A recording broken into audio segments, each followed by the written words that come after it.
Very good evening everyone. स्वागत करते हैं एक बार फिर से आपके अपने यूट्यूब चैनल कवि क्लासेस में। आज हम लोग सेक्शन ए के बैलेंस सेशन को आज हम लोग हल करेंगे और यह सेशन सभी वर्ग के लिए है, चाहे वो साइंस वर्ग के हों या फिर मैथ वर्ग के हों या फिर आप लोग यहाँ पर सोशल साइंस वर्ग के हों, किसी भी वर्ग से आप संबंधित हों, आपको यहाँ पर इस सेशन को कंप्लीट करना ही होता है। ठीक है, तो इस प्रकार से हम अपने सेशन को सभी विषय वर्ग के लिए अनिवार्य, आपका सेक्शन ए है तो सभी विषय वर्ग के अभ्यर्थी ये ना कहें कि हाँ सेक्शन ए हमें करना है कि नहीं, तो सभी को ये करना है। प्रश्न नंबर 1 यहाँ पे दिया हुआ है, फॉर फियर ऑफ स्टिक्स यानी कि डंडे के भय से क्या हो सकता है। ऑप्शन नंबर ए दिया है, व्यवस्था स्थापित हो सकती है, अनुशासन बना रहता है, व्यवस्था तो हो सकती है पर अनुशासन होना जरूरी नहीं, आत्मा अनुशासन पैदा होती है। तो आप बताना चाहेंगे यहाँ पर कि डंडे के भय से यानी स्टिक के द्वारा आप व्यवस्था तो बना सकते हैं लेकिन अनुशासन नहीं बना सकते हैं। ठीक है, तो इस प्रकार से हमारा जो सही आंसर होगा वो क्या हो सकता है आपका, कि ऑप्शन नंबर सी जो आपका है वह सही आंसर होगा।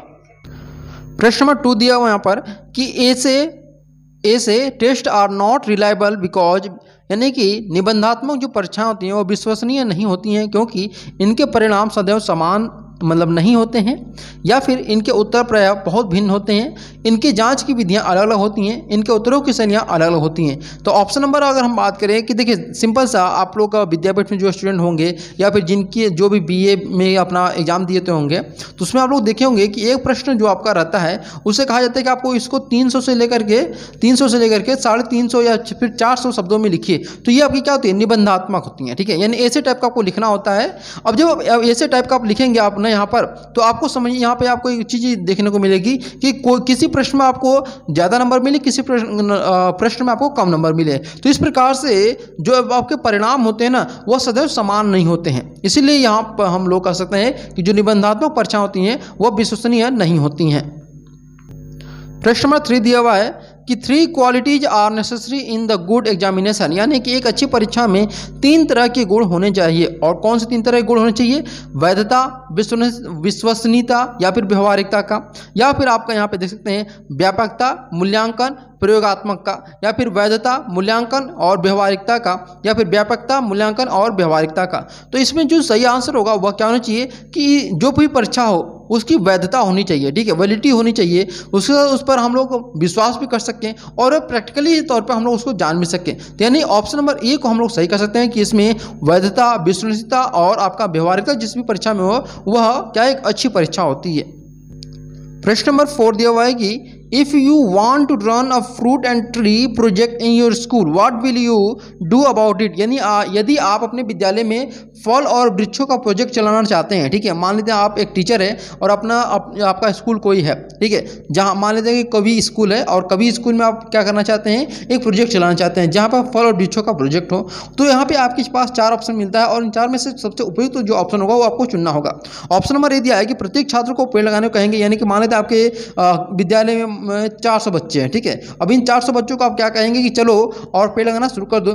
क्या आप ये उचित होगा, या फिर पेड़ों का बीज आप बोएंगे सबसे पहले, या फिर छात्रों को जो 400 छात्र हैं इनको सरकारी बगीचे में ले जाएंगे और वहाँ पर पेड़ लाने को कहेंगे वहाँ से, या फिर छोटे छोटे समूहों में इन 400 बच्चों को छोटे छोटे समूहों में बांटेंगे और उनको बोलेंगे कि इन पौधों को लगाइए और यहाँ पर उसको उन पौधों जो आप लोग लगाए हैं उसको ध्यान दीजिए। मान लेते हैं हम लोग यहाँ पर 4-4 के ग्रुप में बच्चों को बांट देते हैं। ठीक है, 4-4 ग्रुप में अगर हम बच्चों को बांटते हैं और 100 ग्रुप यहाँ पे आपका हो जाता है, तो 100 ग्रुप को बोलेंगे कि आप उन पौधों को देखिए क्या वो सही तरीके से बढ़ रहे हैं, उसमें पानी की कमी क्या है। तो इस प्रकार से हम लोग कह सकते हैं ऑप्शन नंबर डी हमारा सही आंसर होगा।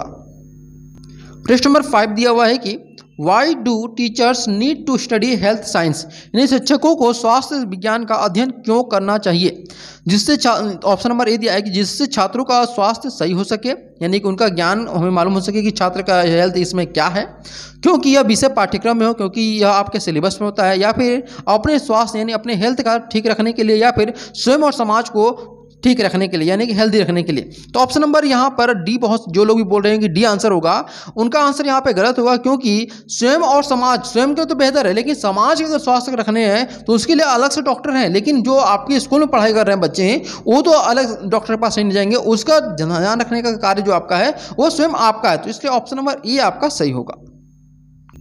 प्रश्न नंबर 6 यहाँ पर दिया हुआ है कि class advancement of students should not be done on the basis of annual examination only because छात्रों की जो कक्षा उन्नति है केवल वार्षिक परीक्षा के आधार पर नहीं होनी चाहिए, बल्कि यह इससे नहीं होनी चाहिए। क्योंकि इसलिए नहीं होनी चाहिए क्योंकि इससे आकस्मिक कारकों का प्रभाव पड़ता है। छात्र पूरे वर्ष लगातार काम नहीं करते हैं, इससे परीक्षा में नकल बढ़ती है या फिर इसका छात्रों के स्वास्थ्य पर बुरा प्रभाव पड़ता है। तो ऑप्शन नंबर यहाँ पे हम लोग बी को सही करें, क्योंकि इससे क्या होता है कि छात्र जो होते हैं पूरे वर्ष लगातार पढ़ाई नहीं करते हैं, बल्कि जब एग्जाम हो रह जाता है तो आपको सुबह से लेकर के 1 महीने या फिर 2 महीने पहले वो लोग पढ़ाई करना शुरू करते हैं और 10 महीने आराम से मौज करते रहते हैं। तो इस हिसाब से यहाँ पर सेमेस्टर प्रणाली लागू करना बेहतर होगा, क्योंकि सेमेस्टर में क्या होता है कि प्रत्येक 6 महीने पर आपको एग्जामिनेशन देना होता है और उस 6 महीने के अंदर आपको बहुत सारे कार्य भी करने होते हैं, जिसमें आपको सिलेबस पूरा करना होता है, प्रोजेक्ट वर्क पूरा करना होता है, ये सारी चीजें होती है। तो सेमेस्टर प्रणाली सही है, लेकिन वार्षिक परीक्षा यहाँ पे सही नहीं है।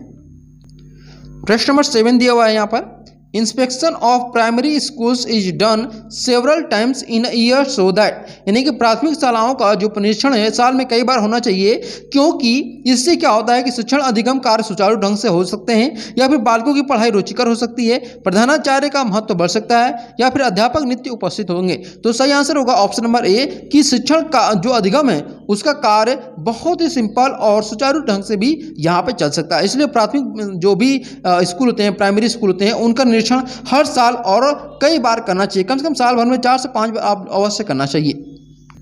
प्रश्न नंबर 8 दिया हुआ है कि teaching in the same method, यानी कि एक ही विधि से शिक्षण करना विद्यार्थियों के लिए क्या हो सकता है? शारीरिक विकास के लिए घातक हो सकता है, सर्वांगीण विकास के लिए बाधक हो सकता है, विषय संबंधी बहुविध जानकारी में बाधक हो सकता है या फिर शिक्षक के प्रति आदर को बढ़ा सकता है। तो ऑप्शन नंबर कौन सा हम यहाँ पे सही करेंगे? तो ऑप्शन नंबर 8 में अगर हम बात करें कि जो एक ही विधि शिक्षण होती है उससे क्या होता है कि जो विषय संबंधी बहुविध जानकारी होती है उसमें बाधक हो सकती है, इसलिए ऑप्शन नंबर सी को हम लोग सही करेंगे।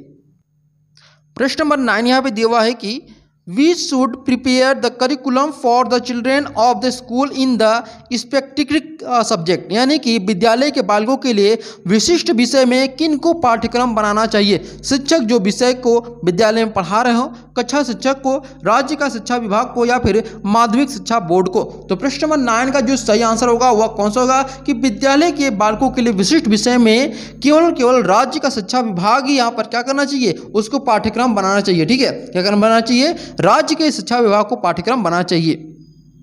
प्रश्न नंबर 10 दिया हुआ है कि it is necessary to give adequate practice in the teaching of any subject because, यानी किसी विषय के शिक्षण में पर्याप्त अभ्यास होना या देना आवश्यक है क्योंकि इससे छात्र व्यस्त रहते हैं, इससे अनुशासन बनाए रखने में सहायता मिलती है, यह विषय के नियमों के प्रयोग में कार्य दक्षता प्राप्त करने के लिए आवश्यक है या इससे विषय के प्रति रुचि बढ़ती है। तो कौन सा ऑप्शन होगा? तो प्रश्न नंबर 10 में सिंपल हम यहाँ पे कह सकते हैं कि किसी विषय के शिक्षण में पर्याप्त अभ्यास देना, यानी कि यह क्या होगा कि यह विषय के नियमों के प्रयोग में कार्य दक्षता को प्राप्त करने के लिए आवश्यक एलिमेंट हो सकता है।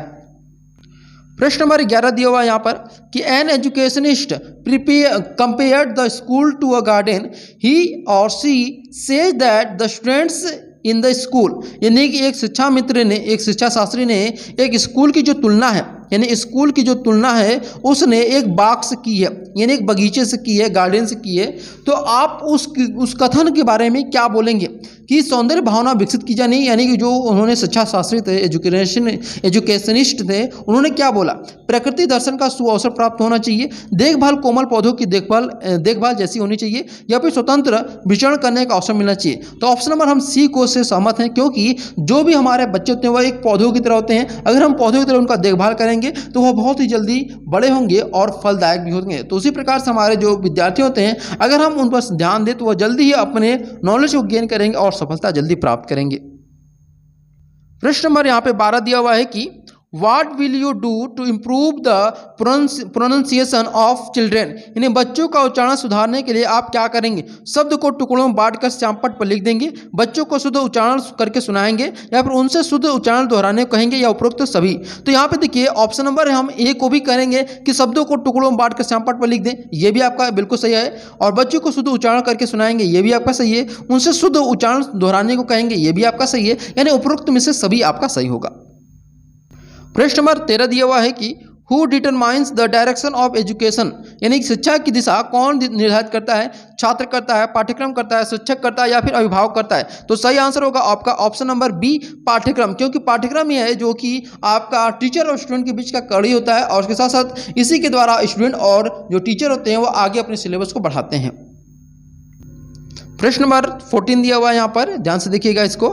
You are an experienced teacher, you are an experienced teacher, you यानी आप एक अनुभवी अध्यापक हैं। आप क्या करें, कक्षा शिक्षण के लिए घर पर तैयारी करेंगे, केवल उसी कक्षा को पढ़ाएंगे जो आपकी पसंद की हो, अनुशासनहीनता की समस्या को अनदेखा कर देंगे, आप शिक्षण सामग्री का प्रयोग करने की आवश्यकता नहीं समझेंगे। तो सिंपल सी बात है, जितना आप अनुभवी होंगे उसका ये तात्पर्य नहीं कि आप अपनी तैयारी नहीं कर पाएंगे, चाहे आप कितने भी साल क्यों न करें।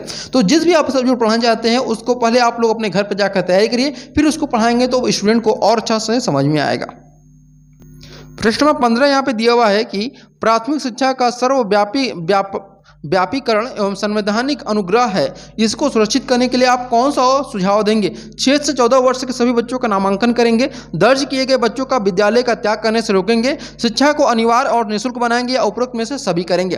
तो प्रश्न नंबर यहाँ पे जो 15 दिया हुआ है कि प्राथमिक शिक्षा का, तो इसमें जो सही आंसर होगा वह उपरोक्त सभी होगा कि 6 से 14 वर्ष के जो बच्चे होंगे उनका नामांकन कराएंगे, इनरोलमेंट कराएंगे, दर्ज किए गए बच्चों को विद्यालय त्याग करने से रोकेंगे, यानी कि जो स्टूडेंट इनरोल हो गए हैं उनको विद्यालय त्यागने से रोकेंगे, कि छोड़ने से रोकेंगे, या फिर शिक्षा को अनिवार्य और निःशुल्क बनाएंगे और उनको कंपल्सरी कर देंगे कि हाँ ये सभी के लिए शिक्षा अनिवार्य है और निःशुल्क भी है। ठीक है, तो अपने सेशन को हम लोग यहीं पे आज समाप्त करते हैं। कल आप लोगों से फिर यहाँ पर आप लोग का क्लास होगा 4:45 PM पे। तब तक के लिए thank you so much for watching this video.